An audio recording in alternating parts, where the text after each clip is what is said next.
Muy buenos días. A nombre del Congreso del Estado de Sinaloa y de la Universidad Autónoma de Sinaloa, agradecemos la presencia virtual de todos ustedes a esta videoconferencia denominada Bandera Nacional, Antecedentes Históricos y Regulación Local. Para la realización de este encuentro contamos con la presencia del doctor José Ramón Bonilla Rojas, director de la Facultad de Derecho de la Universidad Autónoma de Sinaloa, Campus Mazatlán. Doctora Sonia Escalante López, directora del Instituto de Investigaciones Parlamentarias del Congreso del Estado de Sinaloa. Buenos días a todos. La semblanza curricular de nuestro conferencista es la siguiente. Su perfil profesional es licenciado por la Universidad Autónoma de Sinaloa, Facultad de Derecho, Mazatlán. Cuenta con maestría y doctorado en educación, así como maestría en Derecho Procesal Penal, Acusatorio y Oral por el Instituto Estatal de Ciencias Penales y Seguridad Pública de Sinaloa. Entre sus actividades docentes encontramos que es profesor investigador en la Facultad de Derecho Mazatlán y actualmente funge como director de la misma. Entre sus temas de investigación podemos ver laicidad, libertad religiosa, multiculturalismo, aspectos sacros del derecho penal, democracia comunitaria y legislación liberal. A continuación, escucharemos la intervención del doctor José Ramón Bonilla Rojas con su tema Bandera Nacional, Antecedentes Históricos y Regulación Legal. Adelante, doctor. Florecita. A ver, antes que nada, Florecita, permíteme tomar de momento las palabras, doctor, para agradecerle a todos ustedes y sobre todo, permítame transmitirle una disculpa del diputado José Rosario Romero López, presidente de la Comisión de Biblioteca, Cultura Parlamentaria y Asuntos Editoriales del Honorable Congreso del Estado, ya que por causa de fuerza mayor no pudo acompañarnos virtualmente el día de hoy. Me solicitó que por mi conducto les brindáramos a todos ustedes una cordial bienvenida a la videoconferencia titulada Bandera Nacional, Antecedentes Históricos y Regulación Legal, que dentro de la celebración hoy del Día de la Bandera de México, atinadamente nos impartirá el doctor José Ramón Bonilla Rojas, director de la Facultad de Derecho de la Universidad Autónoma de Sinaloa, Campus Mazatlán, a quien agradecemos su valiosa colaboración como conferencista en este evento y en este tema tan importante. Asimismo, les transmito los afectuosos saludos que les envía la diputada Graciela Domínguez Nava, presidenta de la Junta de Coordinación Política, y de la diputada Roxana Rubio Valdés, presidenta de la mesa directiva, y del ingeniero José Antonio Ríos Rojo, secretario general del Honorable Congreso del Estado de Sinaloa. Permítame decirle que hemos brindado puntual seguimiento a las actividades derivadas de los convenios marcos de colaboración que el Congreso del Estado de Sinaloa ha firmado con distintas instituciones y organismos del Estado y del país, abriendo de esta manera el Parlamento a la ciudadanía. Reconociendo además el esfuerzo que realiza la Secretaría General del Congreso del Estado de Sinaloa, a cargo del ingeniero José Antonio Ríos Rojo, y también de las actividades que realiza el propio Instituto de Investigaciones Parlamentarias en la organización de estos eventos académicos de temas importantes de interés, en este caso el derecho parlamentario, o para fomentar la cultura cívica de los servidores públicos y de la ciudadanía sinaloense. Y en esta tarea hoy tenemos el respaldo de la Universidad Autónoma de Sinaloa bajo la rectoría del doctor Juan Eulogio Guerra Liera, quien el 20 de noviembre de 2019 firmó el convenio marco de colaboración académica con nuestra institución, con el objeto, entre otras cosas, de abordar temáticas en torno a la problemática sobre derechos humanos, democracia, identidad, participación ciudadana y justicia social. Por eso, nos congratulamos el día de hoy que nos acompañe el doctor José Ramón Bonilla Rojo, también reciente nombrado director de la Facultad de Derecho de Mazatlán, a quien felicito deseando el mayor de los éxitos en esta encomienda para que nos hable sobre uno de los temas más preciados, símbolos, de los más preciados símbolos, la bandera nacional, que junto con el himno y el escudo dan identidad y pertenencia a nuestra nación nutren nuestro orgullo de ser mexicano. Y por supuesto también agradecemos el apoyo técnico para la transmisión de estos eventos que nos otorga el licenciado Daniel Ramírez León, director de gestión y vinculación social, y su personal, en este caso el compañero Manuel, que se encuentra apoyándonos en esta plataforma Zoom. Adelante, Florecita. Bueno, pues lo escuchamos, doctor. Escuchamos su intervención. Ante todo, muy buenos días a todas, a todas las personas que nos están siguiendo por la página de Facebook del Congreso del Estado, y asimismo pedimos la autorización del Congreso para que la Facultad de Derecho también transmitiera, y muy amablemente nos otorgaron el permiso, ¿no?, y su anuencia para que así se hiciera. Doy las gracias al Congreso del Estado, a la diputada Graciela Domínguez, doy las gracias al diputado que por cuestiones de agenda, el diputado Casero no pudo asistir, como atinadamente lo dijo la doctora Sonia Escalante, y sobre todo, pues, mi agradecimiento a la doctora Sonia Escalante, directora del Instituto de Investigaciones Parlamentarias del Congreso del Estado, porque ha sido una aliada y una cómplice de aquí de la Facultad de Derecho Mazatlán para que podamos exponer temas jurídicos de carácter social, en temas que son interesantes para la vida parlamentaria y para la vida política y social. Y sobre todo ha tenido, recordemos, como atinadamente lo dijo, el convenio que hubo entre UAS, entre el Congreso del Estado y UAS, ¿no?, que nuestro rector, el doctor Juan Eulogio Guerra Liera, tuvo a bien participar en él, pero que la doctora fue el vínculo y fue protagonista, pues, para que esto se concretara y que hubiera un convenio macro, y que a su vez esto esté impactando en que las facultades de Derecho, hablo por Culiacán y hablo por la de Derecho Mazatlán, podamos tener participación gracias a la buena disposición de la doctora Sonia Escalante, que en cuestiones académicas e institucionales siempre ha tenido una disposición enorme.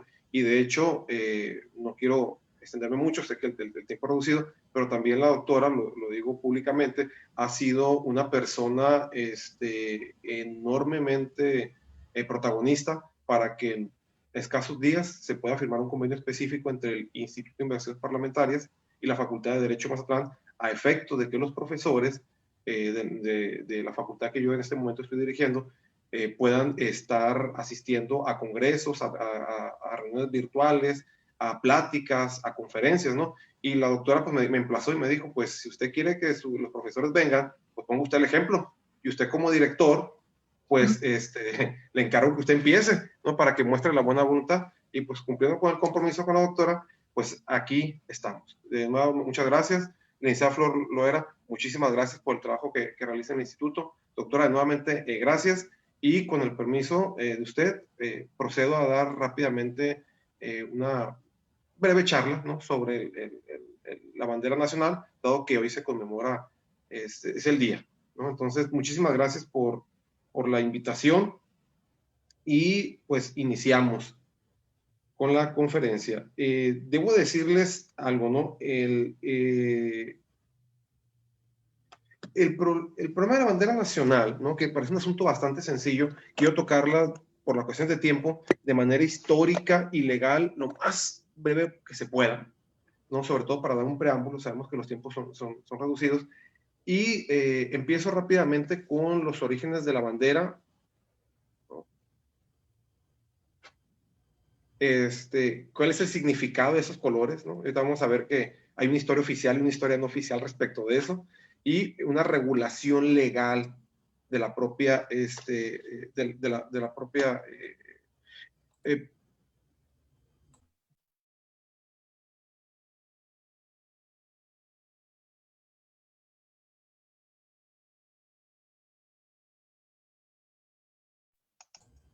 Parece que tuvo problemas ahí con su internet, ¿no? Estaremos en espera de que se reactive el doctor José Ramón Bonilla. Perdón, tuve aquí un problemita con el internet, ya estamos. Bueno, entonces trataré de manera rápida lo que son los orígenes de la bandera, algunos antecedentes, el origen de esos colores, ¿no?, de manera muy rápida, lo más rápido que se pueda, es una pequeña regulación legal y qué es lo que sigue, por qué se tiene que regular, ¿no? la bandera. El origen de la bandera y sobre todo en el México independiente,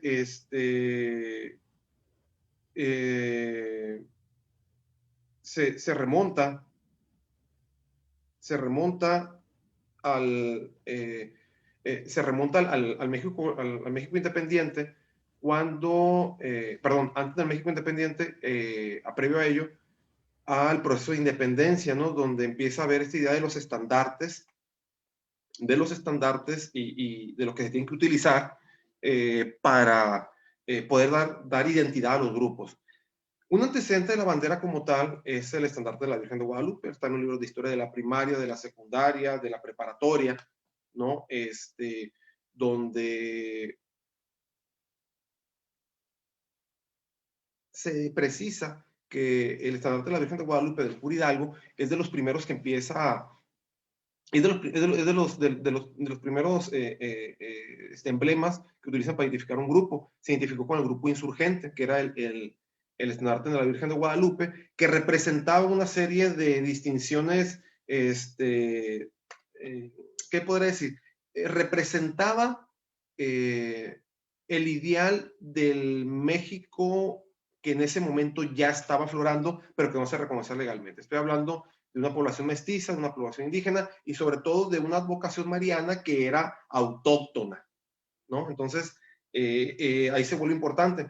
Lo que no dicen los libros de historia oficial, ¿no? Y no sé por qué lo omiten o si lo citan algunos, de manera muy tarde, es que del otro lado estaba el estandarte virreinal y los realistas utilizaban el estandarte de la Virgen de los Remedios, de tal manera que, como decía Simón Bolívar, en México se da un asunto medio curioso de que el conflicto militar también era un conflicto religioso. Los insurgentes utilizaban a la Virgen de Guadalupe, pero los realistas, los españoles, utilizaban los realistas utilizaban a la Virgen de los Remedios, ¿no? Como que era una forma, pues es la misma advocación mariana, es una advocación mariana, pero la Virgen de los Remedios representaba a la metrópoli, mientras que la Virgen de Guadalupe representaba, pues, a la colonia, ¿no? A la insurgencia.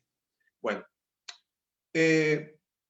van a utilizarse varios estandartes, de hecho, inclusive Morales y Pavón va a utilizar varios estandartes relacionados con connotaciones religiosas. Esto es normal, ¿no? Es hasta cierto punto normal las connotaciones religiosas, porque tanto del lado realista como del lado insurgente, pues la influencia religiosa estaba a flor de piel. Inclusive había un patronato de la corona española, pues con la religión católica, con Roma. Esto fue avanzando, va avanzando, y llegamos hasta la consumación de la independencia. La consumación de la independencia, que por cierto vamos a celebrar este año 200 años, ¿no? Ahora el 27 de septiembre vamos a celebrar 200 años de que se está llevando a cabo perdón, que se está llevando a cabo este acontecimiento. Resulta que estaba la Virgen de Guadalupe y está la Virgen de los Remedios.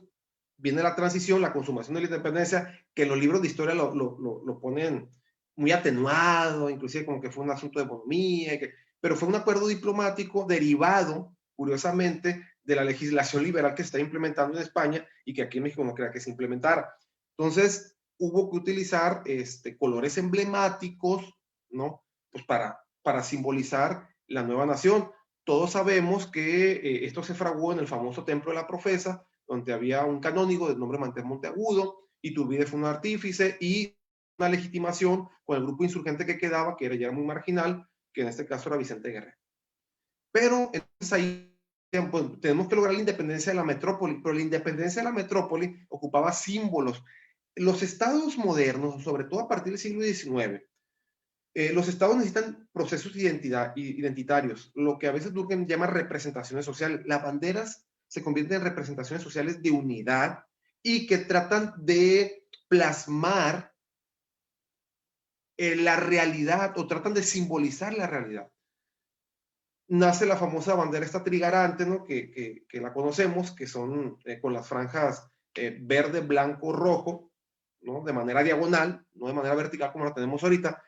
Y ahí empieza el asunto que en los libros de historia no se conocen y que afortunadamente en estos foros se puede hablar abiertamente de ellos. Yo recuerdo, para los que nos están escuchando y viendo por Face o por YouTube o aquí la doctora y la licenciada, deben de recordar cuando a mí en particular me tocó a mí que hacíamos la poesía, ¿no? Inclusive recuerdo a Ramón López Velarde, Suave Patria, y luego te recitaban, ¿no? Cómo era la bandera, el verde de sus praderas y el blanco de la pureza y el rojo de sus mártires. O sea, también tenemos nuestro martirologio cívico. Entonces, pues sí, está muy bien y son procesos de identidad. Todos los estados lo hacen, todos. Pero, ¿cuál es el simbolismo de esto? Y ahí va la parte que a mí me tocó comentarla en el aula con las alumnas y los alumnos, y es de que el verde no simbolizaba primigeniamente lo que nos han dicho. Después se le dio esa connotación. La connotación del verde era que representaba el laurel. El laurel era sinónimo de victoria. El blanco, y ahí va la parte donde algunos se van algunos se van a sorprender, otros les va a parecer extraño. El blanco representaba la pureza, sí, pero de la religión que debíamos de practicar los mexicanos, que era la religión católica. O sea, el blanco representa la pureza de la religión católica. Y ahí va, y el rojo no representaba a los mártires, no, representaba la unión de razas. Y la pregunta es, ¿y unión de razas por qué? Porque en la colonia éramos una sociedad de castas. Tu grupo, tu origen étnico forzosamente te circunscribía a que tuvieras un determinismo respecto a tu vida. Ejemplo, si eras criollo, que fueras medio blanquito, pero pues no habías nacido en la metrópoli, no podías acceder a altos cargos dentro de lo que hoy conocemos como administración pública, será lo que conocemos como administración pública, ni tampoco dentro del clero, ni tampoco dentro del ejército. Tenías que ser español, peninsular. Y el ser mestizo, pues también era una población que iba creciendo, y ser indígena, pues estabas en una situación todavía menor, y si eras de raza afro, pues menos todavía, menos de derechos tenías. Y había ese tipo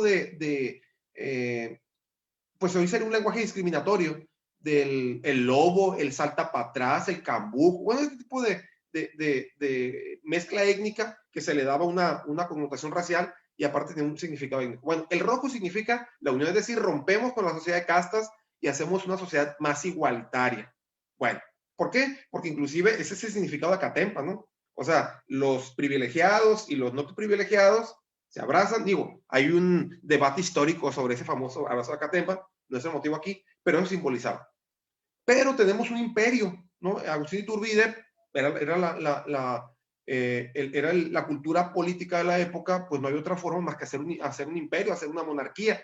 Y se les acostumbra, se decide, o él decide él junto con sus allegados, hacer una monarquía. Y hay una bandera, ya no es la trigarante de diagonales, pero ahora hay una bandera de uso vertical donde se le pone una corona al águila, ¿no? Y simboliza el imperio. Debo decirles algo.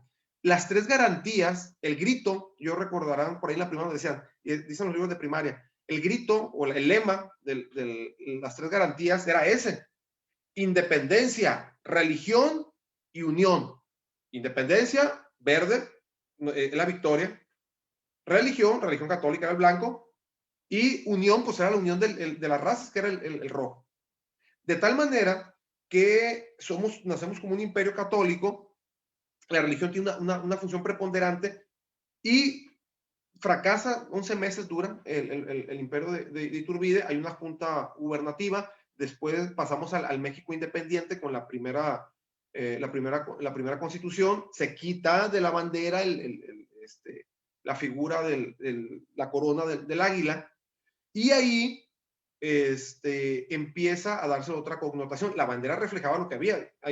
Por ahí podemos checar la Constitución del 24, tenía ciertas cuestiones igualitarias, pero sigue reflejando los colores de la bandera. Es decir, si hay una independencia respecto a la metrópoli, si hay un proceso más igualitario, pero nacemos como República Católica. Es decir, somos una República Católica. Por cierto, esto no solamente lo sostiene su servidor, soy un modesto profesor, pero lo sostienen académicos de la talla como el doctor Roberto Blancarte, sinaloense, especialista en sociología de la religión. En una ocasión, en 2 ocasiones, la última de ellas que tuvo la amabilidad de invitarme a presentar un libro sobre el presidente de la República, él hace una referencia a eso, dice, es que nacimos como una República Católica. Entonces, hay una identidad entre lo que estaba pasando, entre la ideología de las élites, ¿no? Y entre el cuerpo legal y los colores de la bandera, todo estaba perfecto. Vamos transitando poco a poco la bandera, va transitando y vamos atendiendo sobresaltos, ¿no? De repente la bandera, el escudo aparece de manera con el águila, con las alas abiertas, y en las alas abiertas se va convirtiendo en el escudo propiamente de la bandera y sobre todo de la independencia y del liberalismo. Trato de irme lo más rápido posible. Llego hasta con Juárez, y con Juárez este símbolo de las alas abiertas del águila se pone en la bandera nacional, ¿no? En la bandera nacional se implementa esto en contraposición a la bandera del imperio, que se le vuelve a poner otra vez la coronita, ¿no? al águila, y ahí vemos procesos identitarios. ¿Cuáles son los procesos identitarios?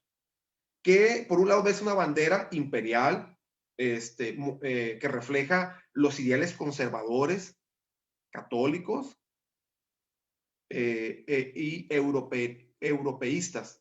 Mientras que por otro lado ves una bandera de corte liberal. De hecho, algunos autores coinciden que este asunto de las alas abiertas lo que hace alusión es a una independencia, es decir, a un pueblo que se niega a estar supeditado a una potencia extranjera, y que ese fue uno de los motivos que tuvo Juárez para utilizar ese escudo en la bandera, y que de hecho, por cierto, esas águilas abiertas es el escudo de la Suprema Corte, ¿no? que tiene una influencia juarista. Bueno, sigue la bandera utilizándose, pero ya después de Juárez y con Porfirio Díaz, empieza a haber una reivindicación de qué significa la bandera.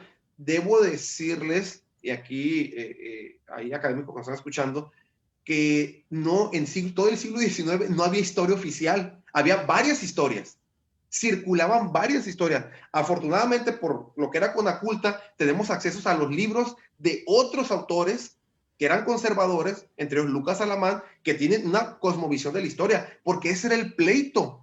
En el siglo XIX y parte del XX, la bandera también significaba un pleito entre grupos.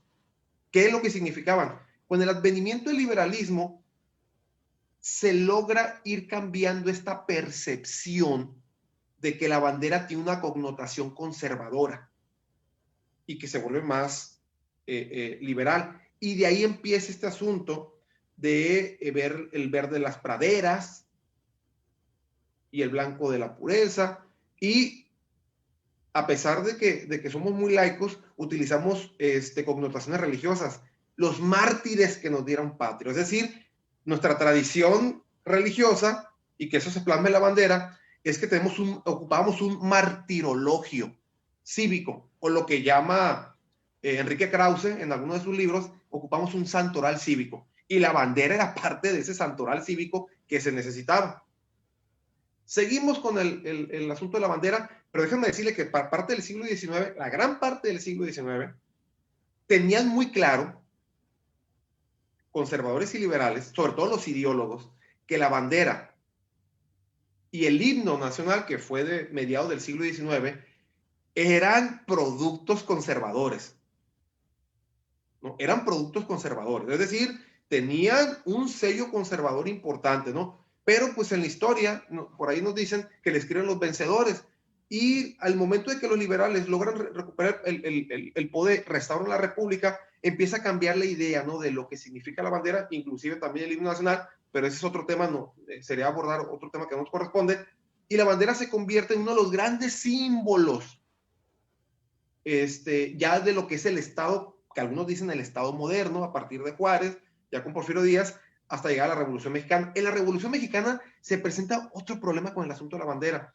¿Por qué? Porque la bandera tenía una connotación porfiriana en cuestiones de algo así como lo que pasó con la bandera de ahora de España con Franco, que muchos comunistas o republicanos no querían la bandera española porque fue una bandera que era del Imperio Español, y el que la reivindicó fue Francisco Franco, el dictador. Muchos decían, no, vamos, los republicanos, los comunistas, los del PSOE, a regañadientes por el pacto de la Moncloa medio la aceptaron, y cuando se aceptó ya como un símbolo, como consenso, fue en 92, ¿no? Cuando la selección de España gana la medalla olímpica de fútbol. Ahí es cuando ya hay más consenso. Pero bueno, regreso al asunto mexicano. En el asunto mexicano viene la revolución, y la revolución también implica un problema de connotaciones sobre la bandera. Había una bandera que tenía un escudo porfiriano, hay que cambiarlo, porque no podemos identificarnos con lo de atrás, sino que hay una renovación aquí.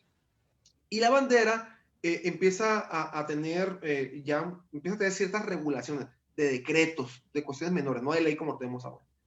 Y cuando en plena posterior a la revolución, ya en la Comisión de Aguascalientes, hubo un intelectual, Díaz Soto de Gama, Soto, un intelectual por ahí, un activista zapatista, que curiosamente se oponía a la bandera porque él decía, y con cierta razón, de que había que hacer un cambio, porque esta bandera pues ya no representa ya no representa el ideal republicano de las clases bajas, sino representa a élites. Pero para ese entonces, para bien o para mal, los colores ya se habían quedado, ya tenían más de 100 años, pues ni modo de quitarlos. O sea, ya había un proceso identitario, la gente ya se identificaba con él. Entonces, y un detalle curioso, este intelectual zapatista, los zapatistas tenían una connotación, tenían un detalle importante, era la facción revolucionaria más religiosa. Los carrancistas, junto con los obregonistas, eran jacobinos. Los villistas, pues acá del norte, no tenían un apego propiamente religioso, y la facción zapatista era la más religiosa porque ellos utilizaban el estandarte de la Virgen de Guadalupe y la bandera nacional. Es decir, un intelectual de la versión más religiosa es el que se opone a una bandera que puede tener un uso conservador. Se institucionaliza la revolución, como dice por ahí un autor, se forma el Priato, ¿no? Claro, no como tal, sino el PNR y el PRM, y empieza la bandera nacional a ser un símbolo importante donde ya se reconoce. Es decir, solamente hay que cambiarle el significado. Empieza la educación pública. La educación pública como tal, la raíz la encontramos con Vasconcelos, ¿no? El ideal Vasconcelos, hay que llevar la cultura hasta los últimos rincones de la tierra, ¿no? Como dice Krause, como todos unos apóstoles y misioneros, hay que llevar la educación. Y la bandera, pues era parte del emblema identitario. Esto, ojo, esto, antes de retroceder un poquito, antes de llegar al cardenismo, mucho antes, inclusive con Calles, tenemos una revuelta religiosa, los cristeros. Ahí hubo otro enfrentamiento con la bandera. La bandera de los cristeros usaba dos simbolismos: el simbolismo de Cristo Rey, la imagen, utilizaba a la Virgen de Guadalupe, ¿no? Y ahí también la bandera se vuelve un símbolo de grupos antagónicos, ¿no? Donde curiosamente los dos reclamaban para sí la verdadera mexicanidad. Bueno, esto va creciendo, termina el conflicto religioso, lo que ya sabemos, los arreglos del 29, llega después, mucho tiempo después llega el cardenismo ya promueve estos asuntos identitarios. Pero previamente a eso, el nacimiento del PNR con Elías Calles, y después el PRM, Partido de la Revolución Mexicana, con Lázaro Cárdenas, que le cambia el nombre de PNR a PRM, y se utilizan los colores tricolores. Ese fue un debate histórico de la oposición, de por qué el partido hegemónico, no único, pero sí hegemónico, utilizaba colores tricolores. Yo recuerdo, inclusive esto se hacía porque creaba identidad. Yo recuerdo a mi abuela, que en paz descanse, que cuando veía el partido y veía otros partidos, decía, yo no sé por qué la gente vota por un partido que no es el tricolor. A nosotros nos gusta votar por el partido de la bandera. Es decir, hay una identificación entre una agrupación partidista y el Estado. Es decir, hay una identidad que se creaba y que inclusive, aunque no lo creamos, creaba sentido de pertenencia. Viene el cardenismo, el PRM, imagínense, Partido de la Revolución Mexicana, con los colores de la bandera, el mensaje simbólico que se da, pues que la Revolución Mexicana está identificada con la bandera, con los valores patrios, y que los valores patrios pues eran revolucionarios. Se sigue utilizando la bandera como tal, y fue en el 68 donde empieza la primera regulación del uso de la bandera, y hasta llegar a la ley del escudo de la bandera e himnos nacionales, ¿no? Que es con Miguel de la Madrid, donde la bandera va a tener una cierta regulación legal. ¿Legal como cuál? ¿Cómo se le saluda? Y ahí viene, o sea, en la primera dicen, a la bandera la saludamos así, ¿no? Así una escuadra y con el pecho arriba del corazón. Eso está en la ley, no es un asunto de tradición, está en la ley. Y algunos le dan una connotación que tiene que ver con un simbolismo de carácter iniciático, y hay toda una discusión ahí, pero está en la ley. Y claro, aquí en México tenemos a un grupo que era parte del grupo, en su momento fue sector del partido hegemónico, que eran los militares. Los militares tienen un saludo muy peculiar, ¿no? Con eso el que estoy haciendo aquí en la frente. Y curiosamente, los civiles, si se fijan, tenemos la identidad, no hacemos saludo militar, salvo el presidente de la República.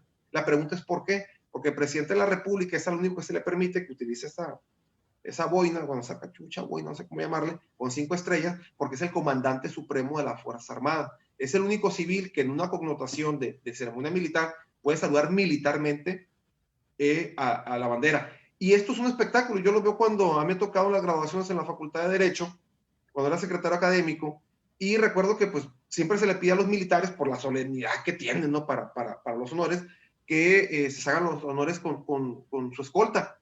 Y sí es muy curioso que viene bajo la banda de guerra, y a la hora de saludar sí se ve bastante curioso cómo los civiles, cómo saludamos y cómo saludan los militares. Pero el asunto es, ¿y eso qué? Pues es una cuestión legal. Es una cuestión legal lo que estamos viendo ahí, es una regulación legal. Los militares tienen que hacerlo, ¿no? Porque es un símbolo de respeto, e incluso es un símbolo de estandarte de la fuerza militar. Debo decirles algo, me rebasaría aquí el tiempo, pero los militares, varios batallones importantes, como el batallón de San Patricio, utilizaban la bandera nacional con otro tipo de alusiones religiosas en su momento, ¿no? ¿Qué otra regulación tiene la bandera? Yo creo que a muchos nos pasa que vemos la bandera a media asta y a toda asta, ¿no? Eso también está en la ley. La ley te dice, ¿cuándo es a toda asta? Un ejemplo, cuando se conmemora el nacimiento o algún acontecimiento histórico importante. ¿Cuándo es a media asta? Cuando es símbolo de luto, ¿no? Por ejemplo, tengo ahorita la memoria, un 22 de diciembre, que es el fallecimiento, es la muerte, pues, es la conmemoración de la muerte, fusilamiento más bien, de José María Morelos y Pavón. A media asta es una señal de luto.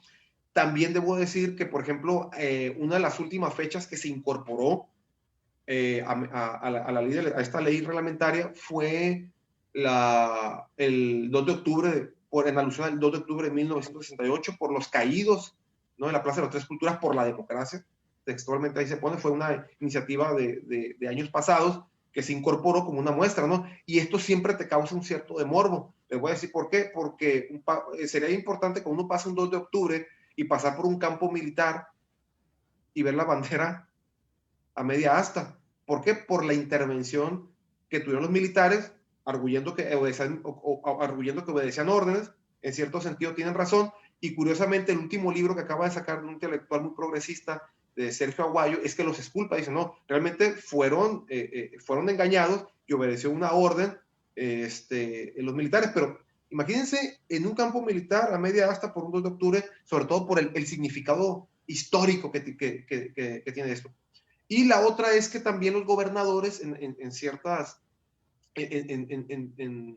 los gobernadores en ciertas ceremonias, en ciertas fechas, pueden decretar, emitir un decreto, pues, para efecto que se ponga media asta, para recordar algún asunto de carácter luctuoso o que sea conmemorativo, y que es importante que las instituciones públicas lo hagan. El asunto de los honores a la bandera, otro asunto de regulación legal, está en la propia ley, es parte de un proceso identitario, parte del Estado Nacional. Necesitamos, y por eso se hacen esos famosos honores a la bandera, que son procesos de identidad nacional. debo decirles algo que aquí pasa, aquí en México, pues para poder usar la bandera de manera así como lo utilizan los estadounidenses, ¿no? Tú de repente ves hasta trajes de baño con los colores de la bandera, que hacen alusión a su bandera, o inclusive los ves con algunas camisas. Aquí en México sí se ocupa permiso de gobernación para poder utilizar la bandera en ese sentido, ¿no? Porque no te puede utilizar de manera arbitraria, sino tiene toda una regulación de cómo hacer. Debo decirles algo, cuando una bandera se vuelve sucia, o sea, me refiero que ya pasó mucho tiempo, que ya no se puede restaurar, bla, bla, bla, también ahí te marca, y ahí tiene un significado religioso, te marca que se tiene que quemar y enterrar las cenizas. Curiosamente, eso se hace con los objetos religiosos. También tenemos ahí un asunto religioso de por medio. Los objetos religiosos, benditos, cuando ya están muy inservibles, o sea, que ya están muy deteriorados, te recomiendan, o la recomendación es que los quemes y por respeto a lo que significan, se hagan cenizas y se entierran. Lo mismo pasa con el uso de la bandera, ¿no? Ahí también tenemos una connotación religiosa. Y antes de que la doctora me ponga la campana de ya va a terminar, debo decirles, tengo que tocar un tema que cuando algunos alumnos me lo mandaron, era el tema, ¿qué pasa con la bandera, los símbolos patrios y algunas religiones? El artículo 130 te dice que no pueden estar agraviando símbolos patrios. De hecho, el artículo 130 te remite a la ley de asociaciones religiosas y culto público, donde esta ley le pide a las asociaciones religiosas, que es el nombre legal de las religiones, que ahora sí que por favor, bueno, no por favor, les obliga a que no agraven a los símbolos patrios. Y aquí hay todo un símbolo de controversia, ¿no? Hay alguna, lo voy a mencionar porque es un tema de carácter académico. Hay una asociación religiosa, específicamente una que tengo en la mente, que son las personas que profesan la religión de los testigos de Jehová, que por una cuestión de interpretación bíblica ellos dicen que no pueden adorar a la bandera porque representa un asunto pagano, profano, bueno. Debo decirles que tanto en esa ley de asociación religiosa está prohibido el agravar los símbolos patrios, punto 1, y punto 2, está prohibido en la propia ley de asociación, en la propia ley del escudo, la bandera e himnos nacionales, que no se rindan honores. Pero este es un tema, y es un tema de investigación, porque aquí estamos enfrentándonos ante un tema de libertad religiosa, y como lo dice el artículo 24, de convicciones éticas y filosóficas.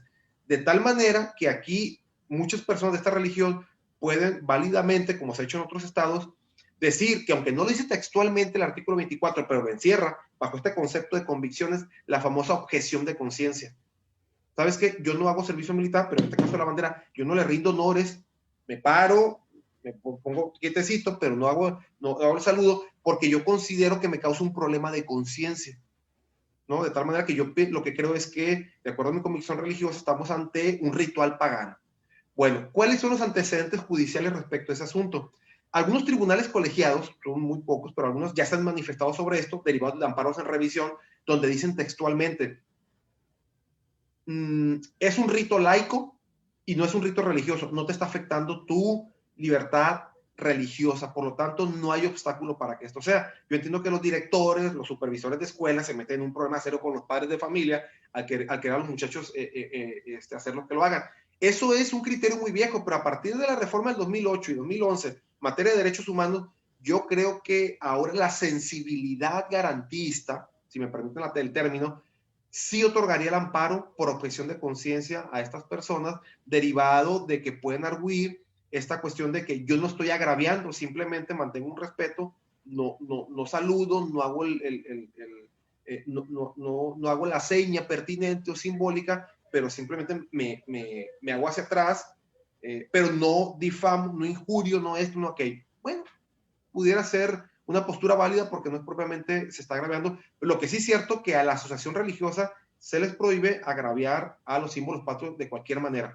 Por último, para todos aquellos que pueden pensar que solamente es un asunto de carácter administrativo, no, en el Código Penal Federal, en el artículo 191 existe un delito que se llama ultrajes a las insignias nacionales, ¿no? Que te tiene una penalidad muy corta que va de los 3 días a 1 año y de multa, o sea que es un asunto menor. Y yo no sé, doctora, o aquí la licenciada, si me pueden decir si conocen un asunto que un Ministerio Público allí inicia bueno, ahora será carpeta de investigación, antes una averiguación previa para poder sancionar este tipo de delitos. No me ha tocado ver un asunto de este carácter, ¿no? Entonces, a grandes rasgos esto será la regulación. Ah, y un detalle importante. También preguntamos a Doctor, oiga, ¿y por qué en algunos templos está la Virgen de Guadalupe y está la bandera del Vaticano y está la bandera nacional? Porque realmente, si nos vamos al significado histórico, la bandera nacional, por sobre todo en el color blanco, sí alude a la religión católica, de tal manera que cuando lo ven en una iglesia, pues no lo tienen que ver como algo raro. O sea, no se tendría que ver, sino que atendiendo a la raíz histórica, es perfectamente comprensible que haya una identidad entre el símbolo guadalupano y la bandera, ¿no? Estos son algunas de las cuestiones interesantes, ¿no? que se presentan respecto al uso de la bandera y por qué hay. Debo decir algo, y ya con esto quiero concluir, respecto a los niños, a los muchachos que van a las escuelas y se les quiere suspender, qué cosa que ya no pasa, pero que pudiera pasar, es que curiosamente esta ley para aplicar multas es gobernación quien lo debe de hacer, y de tal manera que a veces los directores de escuela, primaria y secundaria, cuando querían suspender a los niños, pues les ganaban uno que otro amparo porque no respetaban la garantía de audiencia y los corrían, ¿no? Tú estás suspendido. Y la garantía de audiencia y el juzgado mandaba a reinstalarlo, de tal manera que mejor se optó, digamos que por un, ¿cómo podemos decirlo en términos militares? Por un armisticio. Mejor ni te digo nada, hago como que no veo y tú haz como que no haces. Y así se ha hecho esta cuestión, pero legalmente todo lo que tiene que ver con la bandera está en un cuerpo legal, ¿no? Y obedece a un origen histórico, étnico, religioso, y que por cuestiones de ideologías ha ido cambiando la connotación. Y creo que es importante, no es que yo estoy en contra de la connotación que se le dé ahora, eso es perfectamente comprensible, pero también es necesario conocer el significado primigenio para que veamos cómo las ideologías también tienen un efecto evolucionante sobre inclusive cuestiones tan sencillas como pudieran ser un emblema identitario como es la bandera nacional, ¿no? De mi parte traté de ser lo más breve posible, doctora, no así a pegarme a pie de puntillas, y estoy a la disposición de si ustedes tienen alguna reflexión, alguna sugerencia o alguna objeción, pues bienvenidas. Muchas gracias, doctora.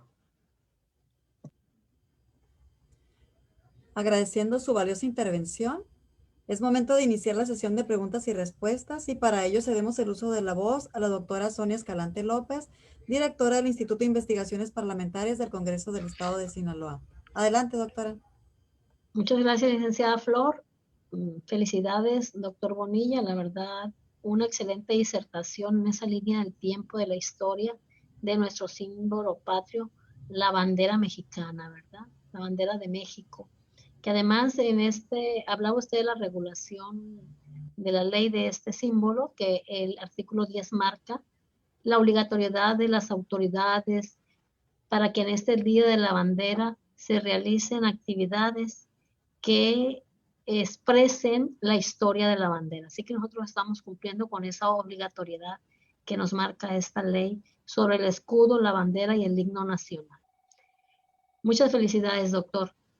Hay muchas felicitaciones. Bueno, también felicito y agradezco la participación, la asistencia de los alumnos, profesores, investigadores de la Facultad de Derecho de Mazatlán, de la Facultad de Derecho Campus Mazatlán de la Universidad Autónoma de Sinaloa, que están ahora conectados viendo esta transmisión de este evento tan importante, y de todos los alumnos y personas que se conectan. Muchas felicitaciones por parte de los asistentes, doctor Bonilla. Mencionaré algunos. Eduardo Cañedo Mallorquín, muy buenos días, excelente ponente. Saludos, doctor Bonilla.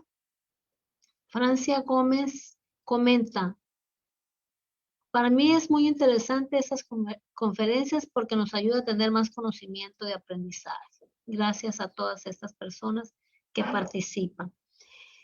Claudia Canavi pregunta, posiblemente a lo mejor no quedó bien apreciado lo que usted expresaba, ¿verdad? Pero bueno, si usted quiere participar contestando esto, pues adelante, doctor. Dice, Claudia Canavi pregunta, ¿pero qué no fue el estandarte de la Virgen en el grito de Dolores la que se tomó como primera bandera? Usted hablaba del estandarte, a lo mejor ella ahí se confundió, no sé.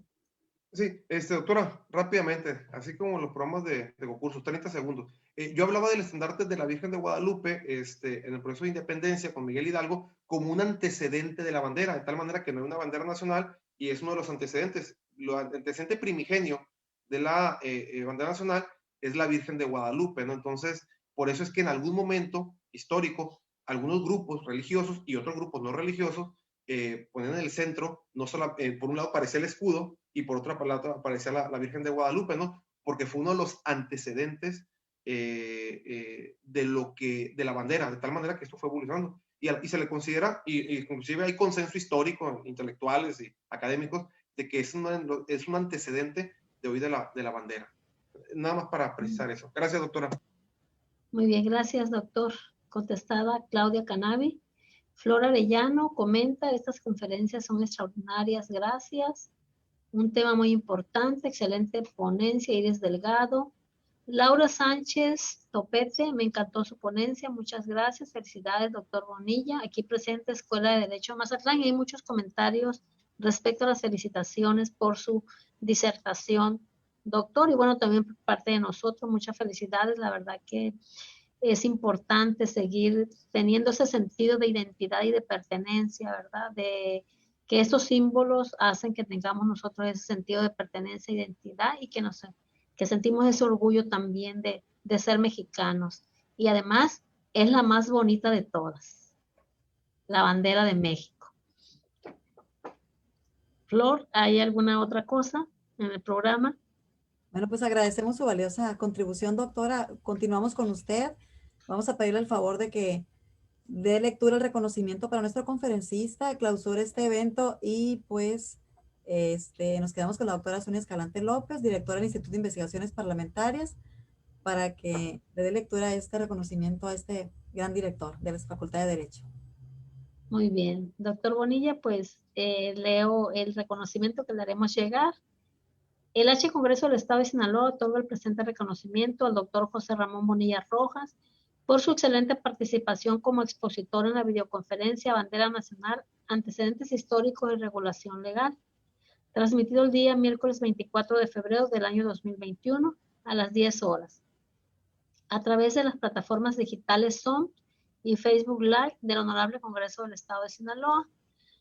Lo firma el ingeniero José Antonio Ríos Rojo, secretario general del H. Congreso del Estado, doctora Sonia Escalante López, directora del Instituto de Investigaciones Parlamentarias, Culiacán Rosales, Sinaloa, a 24 de febrero de 2021. Y bueno, de esta manera, doctor Bonilla, agradecerle de nueva cuenta su excelente participación, el haber usted disertado este tema tan interesante de ese símbolo patrio, como ya lo mencioné, de la bandera nacional, y que hoy es día de fiesta en esta celebración de la bandera en nuestro país, y agradecerle la participación de usted en este tema. Por mi parte, pues damos por concluido los trabajos del día de hoy, siendo las 10:46 horas. Muchas gracias. Excelente y bendecido día. Gracias. Un abrazo para ambos. Gracias, doctora Escalante, licenciada Flor Loera. Gracias. Doctora, antes de que me cierre la transmisión, el convenio lo tiene, debo de tenerlo. Aquí mando un exhorto a la autoridad universitaria, ¿no? Ya me mandaron aquí un mensaje para que lo tenga, lo revise y a brevedad posible podamos hacer un evento protocolario. Yo entiendo que la pandemia no es tan fácil de entrega del convenio, tanto del instituto como de la facultad, y poder concretar, ¿no? Y que, pues, de nuevo agradecerle, porque usted, lo digo abiertamente, sin ninguna lisonja, ha puesto la disposición del instituto para que los profesores de Derecho podamos participar en este tipo, ¿no? Y pues me puso a mí el reto y me emplazó, pues usted ponga el ejemplo, bueno, tendré que poner yo el ejemplo, pero sobre todo pues, le doy mi agradecimiento profundo, porque la verdad que es importante la vinculación que usted ha sido muy enfática y a veces conmigo hasta enérgica. Oiga, le encargo, oiga, y sí, tiene razón, ¿no?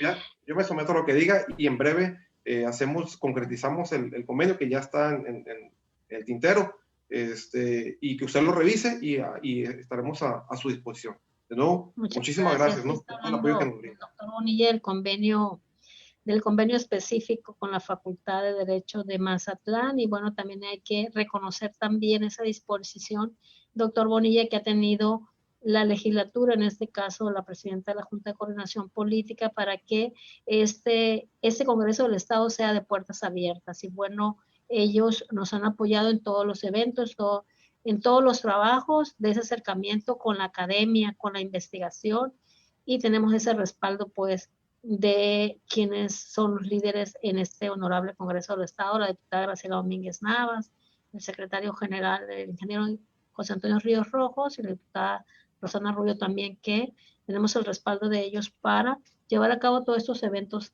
académicos. Así que hay que reconocer a ellos que tengamos ese apoyo y nosotros hacemos lo conducente. Bueno, muchas gracias y buenos días. Buenos días. Un abrazo.